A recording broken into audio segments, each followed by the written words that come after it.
Hello दोस्तों, कैसे हैं आप सभी।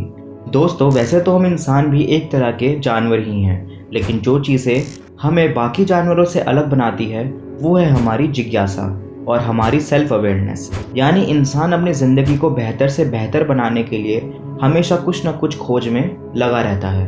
आदिमानव ने शुरुआत की थी एक गोल पहिया बनाकर, और आज इंसान कोशिश कर रहा है किसी दूसरे ग्रह पर कॉलोनीज बसाने की।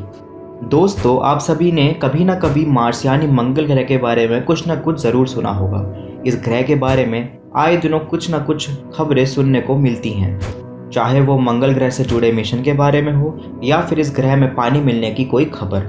पर दोस्तों, आपने कभी सोचा है मंगल ग्रह ही इतना फेमस क्यों है?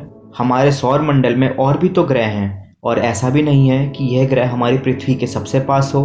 फिर भी हम इंसानों ने सबसे ज़्यादा रिसर्च इसी प्लेनेट पर की है।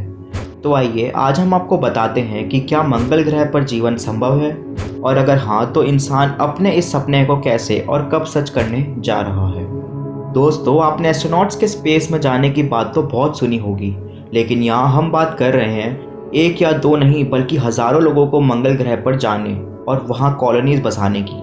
दोस्तों, हमारी पृथ्वी हमारा एकमात्र आशियाना है। आने वाले समय में ऐसा हो सकता है कि हमारी पृथ्वी रहने लायक ही ना बचे।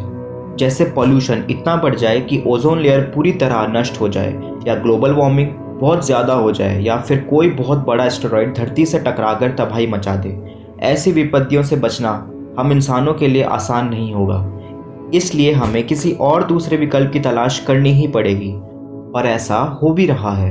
जब से इंसान को सौर मंडल के बारे में पता चला, तभी से उसके मन में यह जिज्ञासा आ गई थी कि क्या पृथ्वी की तरह ही दूसरे ग्रहों में भी रहा जा सकता है। इसी जिज्ञासा के चलते उसने अपने पास के ग्रहों को स्टडी करना शुरू कर दिया। वैसे तो हमारी पृथ्वी से सबसे पास का ग्रह है वीनस यानी शुक्र ग्रह, जिसे पृथ्वी का जुड़वा भाई भी कहते हैं। लेकिन इसके चारों ओर धूल के घने बादल हैं, जिसकी वजह से इसका तापमान जिंदा रहने लायक नहीं है। यही वजह रही है कि वैज्ञानिकों का सारा ध्यान अब मंगल ग्रह की ओर है, जो पृथ्वी के साइज का लगभग आधा है। हम इंसानों के जिंदा रहने के लिए पानी बहुत ज़रूरी है। हमारी पृथ्वी में तो 70% से भी ज़्यादा पानी है, लेकिन क्या मंगल ग्रह में पानी मौजूद है? जी हाँ, मंगल ग्रह पर काफ़ी पानी मौजूद है, लेकिन बर्फ़ की फॉर्म में। सन 2008 में मार्स पर भेजे गए फियोनिक्स लैंडर ने इस बात की पुष्टि कर डाली कि लाल दिखाई देने वाली मार्स की इस मिट्टी के नीचे पूरी बर्फ़ ही बर्फ़ ढकी हुई है। इस वजह से मार्स की मिट्टी में 60% पानी है। मार्स पर पानी तो मिल गया, अब बात करते हैं ऑक्सीजन की। जिंदा रहने के लिए पानी से भी ज़रूरी है ऑक्सीजन। इसके बिना एक इंसान 2 मिनट भी जिंदा नहीं रह सकता। तो क्या मंगल ग्रह पर इतना ऑक्सीजन मिल पाएगा? हमारी पृथ्वी में इतनी सारी ऑक्सीजन इसलिए मौजूद है क्योंकि हमारे चारों ओर गैसेस का एक एटमॉस्फेयर है, जिसे वायुमंडल भी कहते हैं। मंगल ग्रह का एटमॉस्फेयर हमारी पृथ्वी जैसा नहीं है। जहाँ हमारा एटमॉस्फेयर काफ़ी घना और दूर तक फैला हुआ है, वहीं मार्स का एटमॉस्फेयर काफ़ी पतला है और इसमें ज़्यादातर CO2 यानी कार्बन डाइऑक्साइड ही है। लेकिन नासा द्वारा तैयार की गई ये मशीन मॉक्सी ऑक्सीजन की समस्या भी दूर कर देती है। मॉक्सी एक ऐसी मशीन है जो एटमॉस्फेयर से CO2 लेकर उसमें से ऑक्सीजन तैयार करती है। लेकिन इतनी सारी ऑक्सीजन हम सिर्फ मशीन से नहीं बना सकते। उसके लिए हमें ज़रूरत होगी हमारी पृथ्वी जैसे घने एटमॉस्फेयर की, जो हमें ऑक्सीजन के साथ साथ सूरज की रेडिएशन से भी बचाए और प्लैनेट का तापमान भी बनाए रखे। वैज्ञानिकों ने इसके लिए एक तरकीब सोची है, और वो है मंगल ग्रह को गर्म करने की। इस वजह से मंगल के पोल्स पर जमी हुई ड्राई आइस गैस बन जाएगी और एक घना एटमॉस्फेयर बनना शुरू होगा। एक बार मंगल ग्रह के चारों ओर का एटमॉस्फेयर बन गया तो फिर ये प्लैनेट अपने आप ही हमारी पृथ्वी जैसा होने लगेगा, और कुछ ही सालों में ये इंसानों के रहने लायक हो जाएगा।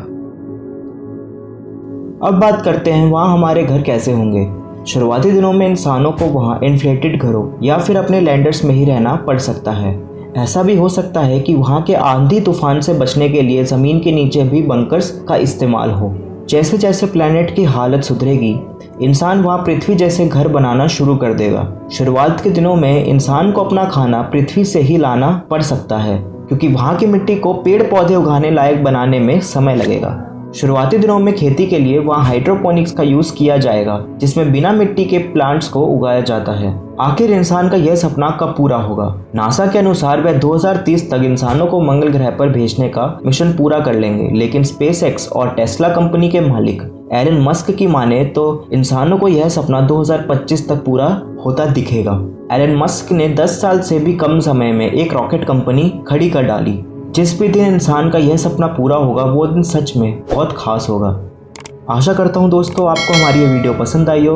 ऐसी कई वीडियोस के लिए हमारे चैनल से जुड़े रहें और हमारे चैनल को सब्सक्राइब करें।